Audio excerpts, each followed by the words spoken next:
Hello बच्चों, हम exercise 1.1 कर रहे थे सेट्स 11 चैप्टर की फर्स्ट एक्सरसाइज। 3 क्वेश्चंस हमने कल कर लिए थे। मैंने 3 क्वेश्चंस आपको करवाए थे 3 पार्ट्स तक। तीसरे के अगले पार्ट्स आपको होमवर्क में दिए थे। होप सो आपके हो गए होंगे, नहीं है तो आप कमेंट सेक्शन में जाके पूछ सकते हैं मुझसे, मैं आपका सॉल्व करवा दूंगी। नेक्स्ट है 4th क्वेश्चन हमारा, right the following sets in set builder form. अब यहाँ पे ऊपर वाले क्वेश्चन में हमें सेट बिल्डर फॉर्म दे रखी थी, उससे रोस्टर फॉर्म या टेबुलर फॉर्म बनानी थी। अब हमें टेबुलर फॉर्म दे रखी है, ये कहता है कि सेट बिल्डर फॉर्म बनाओ। ये क्वेश्चन मैंने यहाँ लिख लिए हैं। तो देखो फर्स्ट क्वेश्चन में क्या कहता है कि एलिमेंट्स क्या है, 3, 6, 9, 12। हम किसी भी सेट को लिखते हैं तो क्या बताया था आपको, सेट कैसे लिखा जाएगा, x such that x equals या x इज अ, ऐसी फॉर्म में लिखा था। यहाँ पे देखो एलिमेंट्स कैसे हैं, 3, 6, 9, 12। 3 की टेबल दिख रही है हमें, लेकिन 12 पे खत्म हो रहा है, तो हम इसको ऐसे लिख सकते हैं, 3 का मल्टीपल है ना ये, 3n, ठीक है। और जो n है वो क्या है, नेचुरल नंबर है, n belongs to natural number.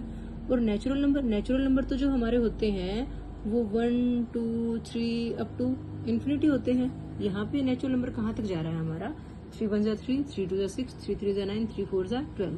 तो जो n की वैल्यू है वो हमारी 4 से छोटी या 4 के इक्वल है। क्लियर है बात। तो इस ढंग से हम इसकी सेट बिल्डर फॉर्म लिखेंगे, x such that x equals 3n where n belongs to natural number, और n की वैल्यू जो है वो लेस देन इक्वल टू 4 है। क्लियर है बात। नेक्स्ट पार्ट में देखिए, नेक्स्ट में क्या है, 2, 4, 8, 16, 32। सेट को लिखने का तरीका वही हमारा, x सच दैट x। अब आके देखो ये क्या कह रहा है, ये 2, ये तो 2 का, अगर हम सबको चेक करें, 2 2 जा 4, 4 2 जा 8, 8 2 जा 16, 16 2 जा 32। हर किसी नंबर को 2 से मल्टीप्लाई कर रहे हैं। या हम ऐसे कह सकते हैं, 2 जो है 2 की पावर 1 है, 4 जो है 2 की पावर 2 है, 8 जो है वो 2 की पावर 3 है, 16 जो है 2 की पावर 4 है, और 32 जो है 2 की पावर 5 है। तो इसका मतलब ये कैसे हुआ, 2 की पावर n की फॉर्म में हुआ। और यहाँ भी n जो है वो है क्या है हमारा, नेचुरल नंबर है। और नेचुरल नंबर है तो कहाँ तक है, लेस देन इक्वल टू 5 है। अब पीछे आंसर चेक करोगे ना तो वो यहाँ पे कहेगा ग्रेटर देन इक्वल टू 1 भी बोलेगा, लेकिन हमें पता है नेचुरल नंबर 1 से तो शुरू होते ही है, तो लेस देन 5 कहेंगे, तो लेस देन इक्वल टू 5 कहेंगे तो 1 से लेके 5 तक ही आता है। तो आप ऐसे भी लिख सकते हो, या जैसे मैंने ऊपर वाले क्वेश्चन में only less than equal to 4 लिखा था, वैसे भी कर सकते हो। क्लियर है बात। नेक्स्ट क्वेश्चन में देखो, 5, 25, 125, 625। यहाँ पे क्या है, 5 की पावर 1, 5 की पावर 2, 5 की पावर 3, 5 की पावर 4, ठीक है ना। तो यहाँ इसको भी क्या लिख सकते हो आप, x such that x equals 5 की पावर n, ठीक है। और यहाँ पे भी क्या है, n हमारा नेचुरल नंबर है, और n की value less than equal to 4 है। यहाँ पे ग्रेटर देन इक्वल टू 1 करना चाहो तो इट्स योर चॉइस, नहीं तो सिर्फ n less than equal to 4 से काम चल जाएगा। नेक्स्ट क्वेश्चन में क्या कहता है, 2, 4, 6 डैश डैश डैश। 2, 4, 6 को देख के हमें क्या पता चल रहा है, क्या है, ये तो इवन नंबर है, सम संख्याएं जिनको बोलते हैं हम। तो लिखना तो वही है, x such that x equals, ये क्या है, अगर हम इसको सिंपल लिख सकते हैं, इज एन इवन नंबर। सिर्फ इतना काम, इवन नेचुरल नंबर। अब वही बात पीछे आप चेक करोगे तो आपको ये आंसर नहीं मिलेगा, मे बी, तो आप इसका आंसर दूसरा भी लिख सकते हो, x such that x equals 2n, क्योंकि जो इवन नंबर होते हैं वो 2 के मल्टीपल होते हैं ना, और n क्या है, नेचुरल नंबर है। बस यहाँ पे बात खत्म, क्योंकि हम n की लिमिट नहीं बता सकते ना, क्योंकि ये तो इन्फिनिटी तक जा रहा है। नेक्स्ट क्वेश्चन में क्या कहता है, वही x सच दैट x तो लिखना ही लिखना, उसके बाद पढ़ो क्या कहता है, ये है 1, ये 4, ये 9 डैश डैश डैश डैश, यहाँ पे 100 आ रहा है। क्या समझ पा रहे हैं यहाँ पे, किसी का मल्टीपल तो है नहीं। यहाँ पे 1 को देखेंगे तो ये 1 का स्क्वायर है, 2 को देखेंगे तो ये 2 का स्क्वायर, 4 को देखेंगे तो 2 का स्क्वायर, 9 को देखेंगे तो 3 का स्क्वायर, और यहाँ पे जो 100 है वो 10 का स्क्वायर है। इट मीन्स ये 1, 2, 3 नेचुरल नंबर्स के स्क्वायर आ रहे हैं, तो हम x इज इक्वल टू क्या कहेंगे, n स्क्वायर। n क्या है, यहाँ पे भी n belongs to natural number, और नेचुरल नंबर कहाँ तक है, सिर्फ 10 तक है, तो हम कहेंगे n less than equal to 10। इस ढंग से हमारी सेट बिल्डर फॉर्म हो जाती है।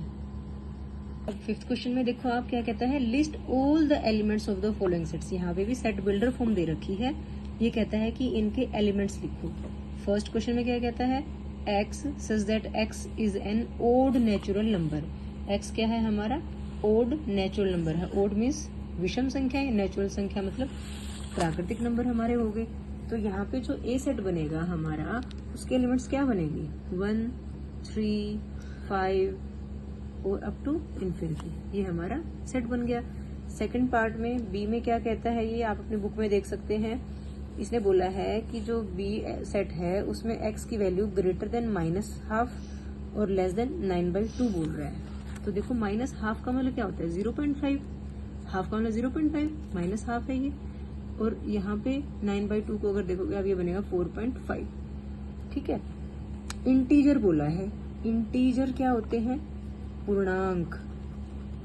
और पूर्णांक में क्या आते हैं हमारे माइनस के नंबर्स, -3, -2, -1, 0, 1, 2 ऐसे करते करते। ठीक है। तो -12 से बड़ा तो हमारे पास इंटीजर 0 है। तो क्या क्या एलिमेंट्स आ जाएंगे इसमें, बी सेट में हमारे पास 0 आ जाएगा, फिर 1, 2, 3 और 4, क्योंकि 4.5 से छोटा 4 है हमारे पास। सी में क्या कहता है, कहता है x² less than equal to 4। और यहाँ भी x क्या है हमारा, इंटीजर है। इंटीजर में प्लस माइनस वाले नंबर्स आएंगे। तो x² इज इक्वल टू 4 है। यहाँ से x की वैल्यू हम निकालते हैं तो स्क्वायर रूट वहां जाके साथ में प्लस माइनस लग जाते हैं। तो x की वैल्यू यहाँ पे +-2 तक बन रही है। तो लेस देन तो नहीं कहेंगे हम, यहाँ पे इक्वल टू से हमने x की वैल्यू निकाल दी। इट मीन्स ये हुआ कि हमारी x की वैल्यू जो है -2 से 2 के बीच में लाई करती है। तो -2 के बाद क्या आएगा, -1, फिर 0, फिर 1 और ये 2। इस ढंग से हमारा जो सी सेट है गया, हमारा सी सेट के एलिमेंट्स बन गए हमारे। ठीक है। डी बिल्कुल सिंपल है, ये आप मुझे करके दिखाएंगे, आप कमेंट सेक्शन में इसका आंसर दे सकते हैं। ई में क्या बोल रहा है, a month of a year not having 31 days. आपको सारे पता है मंथ्स के नेम, और पता है कौन से ईयर, कौन से मंथ में 31 डेज होते हैं, किस में नहीं होते हैं। तो ये भी आपका होमवर्क है। नेक्स्ट एफ पार्ट है, वो भी आपका होमवर्क है। ये आप होमवर्क में करेंगे। नहीं समझ में आएगा तो आप मुझसे पूछ सकते हैं कमेंट सेक्शन में लिख के। 6 क्वेश्चन भी बिल्कुल इजी है। सेट बिल्डर फॉर्म दे रखी है एक तरफ, और एक तरफ उसकी रोस्टर फॉर्म दे रखी है। आप इजीली उनको मैच कर सकते हो। ये भी आपका होमवर्क है। और स्टूडेंट्स, लास्ट में मैं आप लोगों से रिक्वेस्ट करना चाहती हूँ, हमारा ये चैनल जो है आप लोग देख रहे हो, it is very good for our channel, क्योंकि हमारे व्यूज़ बढ़ रहे हैं। 1.3K तक हमारे व्यूज़ हैं। Thank you very much. लेकिन बेटा बच्चों, आप लोग ना सब्सक्राइब नहीं कर रहे हो। तो आपसे रिक्वेस्ट है, हमारे चैनल को लाइक, शेयर एंड सब्सक्राइब भी कीजिए। और मैं बहुत अपने दिल से कोशिश करूंगी कि अच्छे से अच्छा कंटेंट और इजी वे में आप लोगों के सामने ला सकूं। Thank you very much.